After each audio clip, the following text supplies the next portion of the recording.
नमस्कार साथियों, जय हिंद, वंदे मातरम।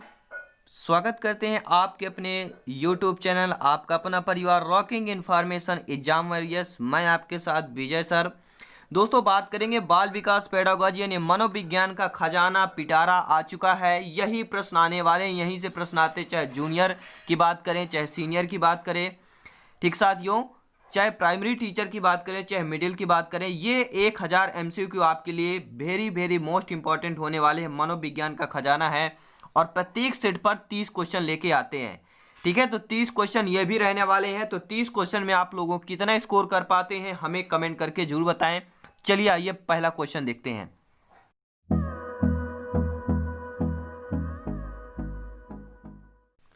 तो दोस्तों, स्क्रीन पर क्वेश्चन आ चुका है। अभी तक हम आपको बता चुके हैं 170 प्रश्न हम कंप्लीट कर चुके हैं मनोविज्ञान के।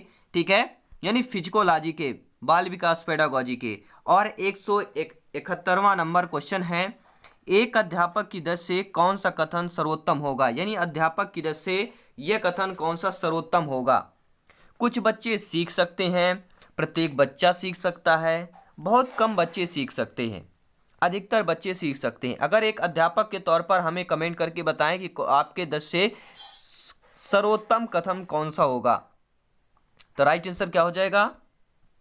प्रत्येक बच्चा सीख सकता है। इस क्वेश्चन देखेंगे। अगला प्रश्न है, किशोरावस्था में होता है। किशोरावस्था में क्या क्या होता है भैया? समलिंगी कामुकता, विषमलिंगी कामुकता, स्वप्रेम, उपर्युक्त सभी।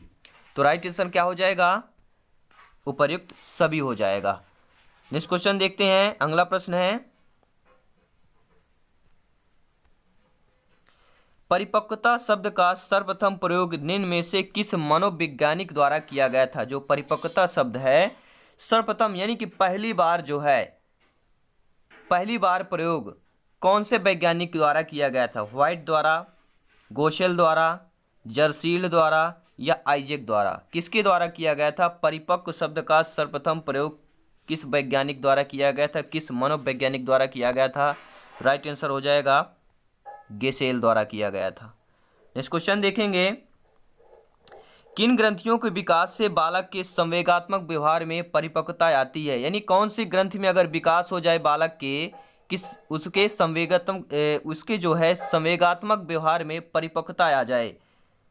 थायराइड ग्रंथि का विकास हो जाए, बहिस्रावी ग्रंथि का, अंतःस्रावी ग्रंथि का, या इनमें से कोई नहीं? तो किन ग्रंथियों के बालक के विकास, अगर बालक के विकास में यानी बालक के कौन से ग्रंथ का विकास हो जाए जिससे बालक के संवेगात्मक व्यवहार में परिपक्वता आ जाए, तो राइट आंसर हो जाएगा आपका अंतःस्रावी ग्रंथियां हो जाएगा। नेक्स्ट क्वेश्चन देखेंगे, किशोरावस्था की कल्पनाएं हैं। जो किशोरावस्था की आपकी कल्पनाएं हैं वह कौन सी है? रचनात्मक है, सौंदर्यात्मक है, तरंगमयी है, इनमें से सभी? किशोरावस्था की कल्पनाएं हैं, क्या हो जाएगा भैया? राइट आंसर बताइए।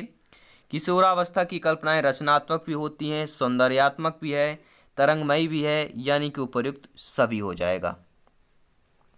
आइए नेक्स्ट क्वेश्चन देखेंगे। अगला प्रश्न है, जिस प्रकार एक ऋतु का आगमन दूसरे ऋतु के अंत में होता है। बिल्कुल सही बात है, जब एक सीजन जाता है तभी दूसरा सीजन आता है, जब वो अंत होता है। यानी जिस प्रकार एक ऋतु का आगमन दूसरी ऋतु के अंत पर होता है, पर जिस प्रकार पहली ऋतु में ही दूसरी ऋतु के आगमन के चिन्ह दिखाई देने लगते हैं, उसी प्रकार बाल्यावस्था और किशोरावस्था का एक दूसरे से संबंधित रहता है। यह परिभाषा किसने दिया है? ठीक है, यह परिभाषा है दोस्तों, यह परिभाषा किस मनोवैज्ञानिक ने दिया था? हर्लॉक ने, हलिंगवर्थ ने, किंग ने, किर्कपैट्रिक ने? किसने दिया था? राइट आंसर हो जाएगा आपका किंग ने दिया था। किंग याद रखना है, ठीक है। किसने दिया था भैया? तो आपके किंग ने दिया था। नेक्स्ट क्वेश्चन देखते हैं। अगला प्रश्न है, किसी व्यक्ति के विकास के संबंध में कौन सा तथ्य सही नहीं है? ये देखिए आपका निगेटिव क्वेश्चन आ गया। किसी व्यक्ति के विकास में, अगर मान लीजिए व्यक्ति के विकास में के संबंध में कौन सा तथ्य सही नहीं दिया गया है, ठीक है, व्यक्ति विकास के संबंध में तथ्य कौन सा नहीं, यानी कि वह ऑप्शन गलत दिया गया है, कौन सा आपको चूज करना है? चलिए कमेंट करके बताइए, वीडियो पॉज करिए, हर प्रश्न पर वीडियो पॉज करिए। आप लोग अपना स्कोर कमेंट करके जरूर हमें बताएं। हर भाई बहन, हर गृहिणी, हर शिक्षक बंधु जिसका सपना है राष्ट्र हित में शिक्षा है, देश हित में, तो लाइक भी करते जाइएगा। किसी व्यक्ति के विकास के संबंध में कौन सा तथ्य सही नहीं है? राइट आंसर क्या हो जाएगा? परिवर्तनों को देखा और मापा जा सकता है, ये बिल्कुल सत्य नहीं है। यह जन्म से मृत्यु तक जारी रहता है, ये बिल्कुल सत्य है। वृद्धि विकास का एक हिस्सा है, बिल्कुल सही बात है। और इनमें से सभी ये भी नहीं है। लेकिन परिवर्तनों को देखा और मापा जा सकता है, ये आपका तथ्य सही नहीं दिया, तो बी ऑप्शन आपका according to question right answer option number B हो जाएगा। नेक्स्ट क्वेश्चन आइए देखते हैं। निम्नलिखित में से कौन सा कथन सही नहीं है? यानी कैसा आपका दिया गया कि कौन सा कथन सही नहीं है, यह बताना है। वृद्धि जीवन पर्यंत नहीं होती, वृद्धि के साथ विकास भी होता है, वृद्धि में मात्रात्मक परिवर्तन निहित है, वृद्धि एवं विकास पर्यायवाची है। तो कौन सा तथ्य सही नहीं है, यानी कि ये भी आपका एक निगेटिव क्वेश्चन हो गया। ठीक है, तो राइट आंसर हो जाएगा वृद्धि एवं विकास पर्यायवाची है। वृद्धि एवं विकास पर्यायवाची बिल्कुल गलत बात है। ठीक साथियों, वृद्धि एवं विकास पर्यायवाची नहीं है। वृद्धि का पर्यायवाची विकास ना है, ना ही विकास का पर्यायवाची वृद्धि होगा। ठीक है, क्योंकि विकास जीवन पर्यंत चलने वाली होती है और वृद्धि एक निश्चित सीमा होती है, निश्चित समय होता है। लेकिन विकास का कोई सीमा और समय नहीं होता, जब तक आदमी अंतिम अवस्था तक वह विकास कर सकता है। ठीक है, तो यहाँ पर राइट आंसर क्या हो जाएगा? सभी लोग वृद्धि एवं विकास पर्यायवाची है, ये आपका कथन सही नहीं दिया गया है। नेक्स्ट क्वेश्चन देखेंगे। अगला प्रश्न है, शिक्षा को बालक के चरित्र निर्माण में योगदान देने के लिए किस विधि को अपनाया जाना चाहिए? यानी शिक्षा को बालक के चरित्र निर्माण में योगदान देने के लिए किस विधि का अपनाया जाना चाहिए? ठीक है, अगर बालक को हमें शिक्षा देना है तो उसके चरित्र निर्माण में अगर शिक्षा देना है तो कौन सी विधि का अपनाया जाना चाहिए, कौन सी विधि उपयुक्त रहेगी? बालक की मूल प्रवृत्तियों का दमन ना करके, बालक को नियमित रूप में नैतिक शिक्षा देकर, बालक के अच्छे विचारों, इच्छाओं और प्रवृत्तियों को प्रोत्साहित करके, या इनमें से सभी? तो शिक्षा को बालक के चरित्र निर्माण में योग देने के लिए किस विधि को अपनाया जाना चाहिए? राइट आंसर हो जाएगा ऑप्शन नंबर डी, यानी कि उपरोक्त सभी होगा। देखिए, बालक की मूल प्रवृत्तियों का दमन ना करके, यानी उसकी जो मूल प्रवृत्ति है उसको दमन ना किया जाए। ठीक है, उसको दबाया ना जाए, तब उसका चरित्र निर्माण कर सकते हैं। और बालक की नियमित रूप से नैतिक शिक्षा देकर, बिल्कुल सही बात है, नियमित रूप से नैतिक शिक्षा देंगे तो उसका चरित्र निर्माण में योगदान दे सकते हैं आप लोग। और बालक के अच्छे विचार, इच्छाओं और प्रवृत्तियों को प्रोत्साहित करके भी आप उनके चरित्र निर्माण का हिस्सा बन सकते हैं या उनके शिक्षा ऐसे दे सकते हैं। नेक्स्ट क्वेश्चन देखेंगे। किशोरों के नैतिक विकास के लिए सबसे महत्वपूर्ण कारक कौन है? किशोरों के लिए दिया गया है। किशोर यानी क्या होते हैं, सभी लोग जानते हैं। ठीक है, किशोर कौन से कहलाते हैं भैया, बताइए हमें कमेंट बॉक्स में। कितने से कितने वर्ष तक किशोर बालक कहलाएंगे? चलिए कमेंट करके बताइए इसका आंसर। ठीक है, किशोरों के नैतिक विकास के लिए सबसे महत्वपूर्ण कारक कौन सा है? मित्रवत व्यवहार करें, स्वयं आदर्श प्रस्तुत करें, आदर्श पुस्तकें पढ़ने को दें, आदर्श व्यक्तियों की जीवनी के बारे में बताएं। तो किशोरों के नैतिक विकास के लिए सबसे महत्वपूर्ण कारक होता है, वह आपका होता है स्वयं आदर्श प्रस्तुत करें। नेक्स्ट क्वेश्चन देखेंगे। सभी मनोविज्ञान फिजिकोलॉजी के टॉप क्लास के क्वेश्चन है दोस्तों, यहीं से प्रश्न आते हैं। अगर ये आप 1000 MCQ पढ़ लेते हैं, किसी भी स्टेट से किसी भी शिक्षक भर्ती का परीक्षा दे रहे हो, किसी भी टीटी एग्जाम का दे रहे हो, मनोविज्ञान फिजिकोलॉजी से यहीं से प्रश्न 1000 MCQ के अंदर से ही पूछे जाएंगे। 100 to 100% लिखा लीजिए, साइन कर देता हूँ आपको। ठीक है, मैं आप लोगों को साइन कर देता हूँ साथियों, ये लीजिए। ठीक है, अब बात करेंगे नेक्स्ट क्वेश्चन की। विकास के संदर्भ में निम्न में से कौन सा कथन सत्य नहीं है? विकास के संदर्भ में, अब देखिए विकास के संदर्भ में कथन दिए गए हैं और एक कथन आपका सत्य नहीं है, यानी कि निगेटिव क्वेश्चन है अभी। ठीक है, वह आपको बताना कौन सा सत्य नहीं है। तो पहला जो दिया गया है कि विकास की प्रत्येक अवस्था की अपनी विशेषताएं होती हैं। विकास जो है सांस्कृतिक परिवर्तन से प्रभावित होता है। उद्दीपन से विकास को बढ़ावा नहीं मिलता। विकास की प्रत्येक अवस्था के अपने खतरे हैं। तो भैया कौन सा यहाँ पे कथन सत्य नहीं है बताना है आप लोगों को। तो देखिए जो ऑप्शन नंबर सी दिया है, उद्दीपन से विकास को बढ़ावा नहीं मिलता, ये गलत बात है। ठीक है, जब उद्दीपन मतलब क्या होता है? उद्दीप करना, उत्तेजना करना। ठीक है, मोटिवेट करना है कह सकते हैं। ठीक है, तो मोटिवेट करने से विकास में बढ़ावा क्यों नहीं आता? आता है। तो ये आपका सी ऑप्शन जो दिया है, इस कथन सत्य नहीं दिया गया है। नेक्स्ट क्वेश्चन आइए देख लेंगे। अगला प्रश्न दिया गया है किशोर अवस्था में मानसिक या बौद्धिक विकास होता है। जब किशोरावस्था होती है उसमें जो मानसिक और बौद्धिक विकास होता है बच्चे में कैसा होता है? बहुत कम मात्रा में लेकिन शीघ्रता से होता है, बहुत शीघ्रता से एवं बहुत अधिक मात्रा में होता है, अधिक तेजी से एवं कम मात्रा में होता है, या अधिक मात्रा में लेकिन धीरे धीरे होता है। तो किशोरावस्था में मानसिक या बौद्धिक विकास होता है, किस कैसे होता है हमें कमेंट करके जरूर बताएं। तो राइट आंसर हो जाएगा बहुत शीघ्रता से एवं बहुत अधिक मात्रा में भी होता है। नेक्स्ट क्वेश्चन देखेंगे। अगला प्रश्न है, बालक में जोखिम उठाने की तीव्र इच्छा निम्न में से किसका परिणाम है?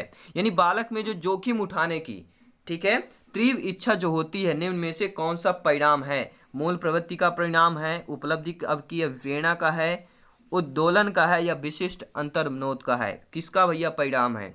बालक की जोखिम उठाने की तीव्र इच्छा जो होती है, जैसे आर्मी जाने की तीव्र इच्छा होती है, ठीक है, क्योंकि देश सेवा के लिए सब कोई तत्पर रहता है, सबका दिल गदगद होता है देश की सेवा के लिए।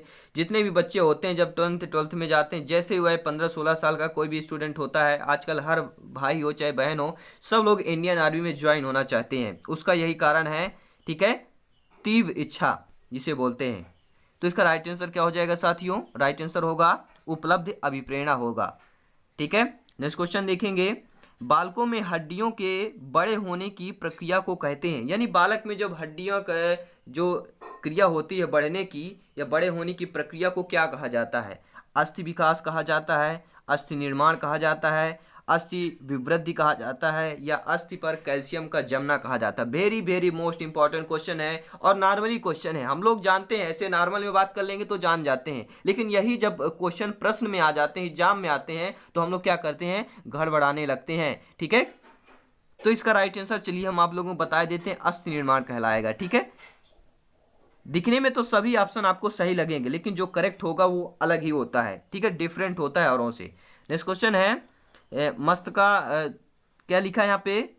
मस्त का अधोमुखी का सही क्रम क्या होगा? ठीक है, यानी कि मस्तक अधोमुखी का सही क्रम क्या होगा? यहाँ पर मस्तक अधोमुखी का सही क्रम यहाँ पे बताना है आपको कि सिर मुख गर्दन धड़ होता है, या आपका धड़ मुख सिर गर्दन होगा, सिर गर्दन मुख धड़ होगा, या मुख गर्दन धड़ सिर होगा। चलिए वीडियो पॉज करें सभी लोग, हर भाई बहन वीडियो पॉज करें, हमें कमेंट करके जरूर बताएं। तो मस्तक अधोमुखी का सही क्रम क्या होगा? यहाँ पर सिर मुख गर्दन और धड़ होगा।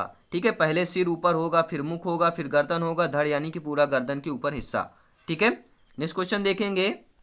बालकों में सर्वप्रथम किस चिंतन का विकास प्रारंभ हो जाता है? जैसे बालक हैं, इनमें जो है सर्वप्रथम जो है चिंतन का विकास होता है। प्रत्यक्षात्मक चिंतन का होता है, प्रत्यात्मक का, कल्पनात्मक का, या रचनात्मक चिंतन?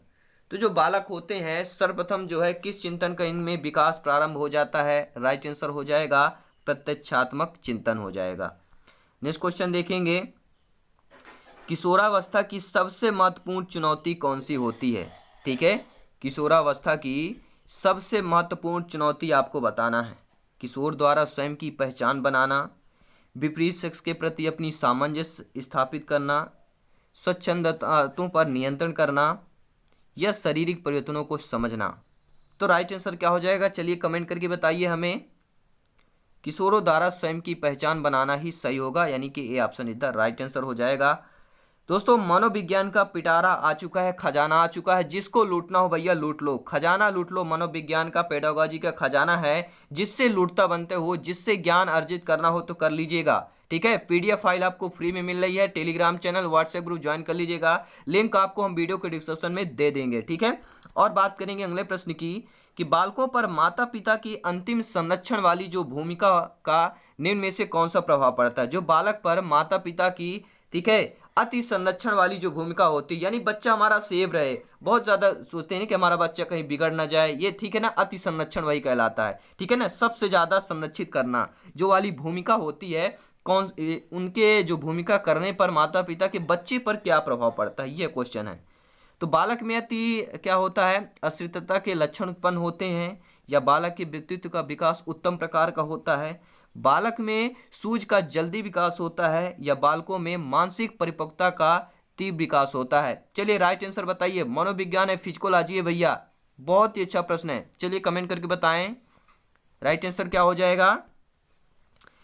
बालक में अति अश्रितता के लक्षण उत्पन्न हो जाते हैं। ठीक है, नेक्स्ट क्वेश्चन आइए देखिए, इंपॉर्टेंट क्वेश्चन है। 12 वर्ष की लड़कियां लड़कों से होती हैं, बौनी होती हैं, समान होती हैं, निरंतरता होती है, लंबी होती है। ठीक है, तो 12 वर्ष की लड़कियां जो है लड़कों की अपेक्षा जो है लंबी होती हैं, ध्यान रखना है। ठीक है, D option is the right answer. आइए नेक्स्ट क्वेश्चन देख लेते हैं। अगला प्रश्न है कि निम्न में से काम भावना की परिपक्वता के उदाहरण कौन है? बेचैनी, नाखून चबाना, बार बार आंचल लपेटना, या इनमें से सभी? तो राइट आंसर क्या हो जाएगा? चलिए कमेंट करके बताएं सभी। हर भाई बहन हमें कमेंट करके बताएं राइट आंसर इसका क्या होगा, क्या हो जाएगा? नाखून चबाना। ठीक है, नेक्स्ट क्वेश्चन की बात करेंगे। अगला प्रश्न है शरीर एवं व्यवहार के किसी पहलू में होने वाले परिवर्तन कहलाते हैं, यह परिभाषा किसने दी है? यानी शरीर एवं व्यवहार में किसी पहलू में होने वाले परिवर्तन अभिवृद्धि, ठीक है, जो परिवर्तन की अभिवृद्धि होती है वह आपके क्या कहलाते हैं? बहुत अच्छा प्रश्न है, इंपॉर्टेंट प्रश्न है, ध्यान दीजिएगा। ठीक है, तो राइट आंसर क्या हो जाएगा? किसने कहा, यह परिभाषा किसने दी है, यह पूछा गया है। ठीक है, यह परिभाषा जो है किसने दी है कि शरीर एवं व्यवहार के किसी पहलू में होने वाले परिवर्तन अभिवृद्धि कहलाते हैं। कैटल ने दिया, एरिक्सन ने, फ्रैंक ने, फ्रॉयड ने। तो किसने दिया भैया? चलिए कमेंट करके बताएं हमें राइट आंसर क्या होगा इसका। फ्रैंक ने दिया था। ठीक है, नेक्स्ट क्वेश्चन आइए देख लेते हैं। प्रश्न पूछा गया है विकास प्रारंभ होता है गर्भाधान से, शैशवावस्था से, बाल्यावस्था से, किशोरावस्था से? चलिए कमेंट करिए, very very most important question है। विकास प्रारंभ होता है, कब से प्रारंभ होता है भैया? गर्भाधान से ही प्रारंभ हो जाता है।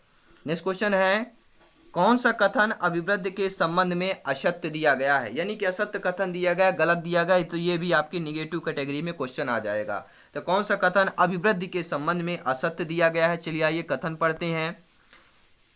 जीवन पर्यंत चलने वाली प्रक्रिया, जीवन जो है पर्यंत चलने वाली प्रक्रिया है, अभिवृद्धि जो है जीवन पर्यंत चलने वाली प्रक्रिया है, बिल्कुल गलत है। अभिवृद्धि जो है वह जीवन पर्यंत वाली चलने वाली प्रक्रिया नहीं है। यह विकास का एक चरण है, सही बात है। यह केवल शारीरिक परिवर्तन है, सही बात है। यह परिणात्मक है, बिल्कुल सही बात है। तो ऑप्शन नंबर ए आपका जो असत्य दिया गया है।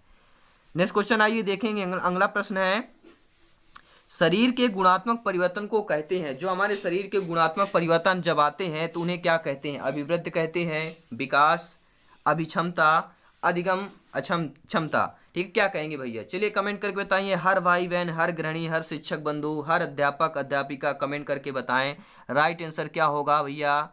राइट आंसर हो जाएगा शरीर के गुणात्मक परिवर्तन को ही हम विकास कहते हैं। ठीक है, याद रखिएगा। नेक्स्ट क्वेश्चन आइए देख लेते हैं। अगला प्रश्न स्क्रीन पर आ चुका है। विकास इस प्रकार का परिवर्तन है जिसके द्वारा बालक में नवीन गुणों तथा क्षमताओं का विकास होता है, यह कथन किस मनोवैज्ञानिक का है? विकास इस प्रकार का परिवर्तन है जिसके द्वारा बालक में नवीन गुणों तथा क्षमताओं का विकास होता है, यह किस मनोवैज्ञानिक का कथन है? ड्रेवर का, जेम्स का, गैसेल का, गेट्स एवं अन्य का? तो किसका है भैया? यह गैसेल का कथन है, याद रखिएगा, इंपॉर्टेंट प्रश्न है। नेक्स्ट क्वेश्चन आइए देखते हैं। पूर्व किशोरावस्था में बालक की लंबाई बालिका की अपेक्षा बढ़ती है, अधिक बढ़ती है, कम बढ़ती है, बराबर बढ़ती है, या असमान बढ़ती है? तो पूर्व किशोरावस्था में बालक की लंबाई बालिका की, पूर्व किशोरावस्था मतलब क्या कहलाता है? जैसे किशोरावस्था में बच्चे कदम रखते हैं वह आपका पूर्व किशोरावस्था का ठीक है, पूर्व किशोरा का अवस्था कहलाता है। जैसे बच्चे किशोरावस्था में कदम रखते हैं, ठीक है, वहां पर आपको बताना कि बालक की लंबाई बालिका की अपेक्षा बढ़ती है, अधिक बढ़ती है, बराबर, तो यहां पर कम बढ़ती है, याद रखना है। ठीक है, नेक्स्ट क्वेश्चन देखेंगे। इमोशन शब्द का किससे बना है? इमोशन जो शब्द बना है, जिसे बोलते हैं इमोशन हो गया यार, मैं वो इमोशन हो गया, बस यार इमोशन मत हो। जैसे मोटिवेट वीडियो देखते हैं, मोटिवेशन वीडियो देखते हैं, हम क्या इमोशन हो जाते हैं, इमोशन में बह जाते हैं, वही इमोशन है। और एक इंपॉर्टेंट बात, लिंक आपको डिस्क्रिप्शन में सबसे ऊपर मिल जाएगा, हमारा मोटिवेशन चैनल है विजय मोरल मोटिवेशन, उसे भी आप ज्वाइन होकर मोटिवेट कर सकते हैं, अपने आप को 100% देकर, ठीक है, प्रगति के रास्ते पर चल सकते हैं। तो इमोशन शब्द किससे बना है भैया? इमोटर से, इमूव से बना है, इमोर से बना है, या इमोवेयर से बना है? तो राइट आंसर इमोशन जो शब्द है इमोवेयर से बना हुआ है। ठीक है, नेक्स्ट क्वेश्चन देखें। अगला प्रश्न स्क्रीन पर आ चुका है। हर प्रश्न यहाँ पे इंपॉर्टेंट है और एक क्वेश्चन इससे और पूछा गया है।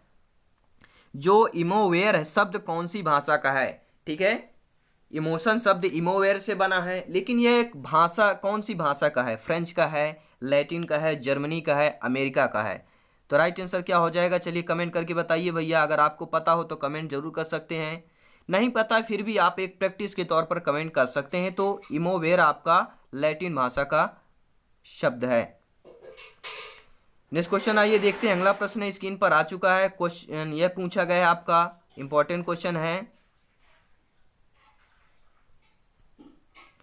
संवेग शब्द किसी भी प्रकार से आवेग में आने, भड़क उठने अथवा उत्तेजित होने की दशा में सूचित करता है। संवेग शब्द, संवेग उसी कहते हैं भड़कना, उठना।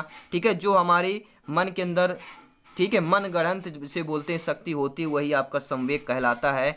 ठीक है, किसी प्रकार में आवेग में आना, भड़क उठना अथवा उत्तेजित होने की दशा में सूचित करता है। यह परिभाषा किसने प्रस्तुत की है? क्रो ने, जर्सीड ने, एटकिंसन ने, हार्बर्ट ने?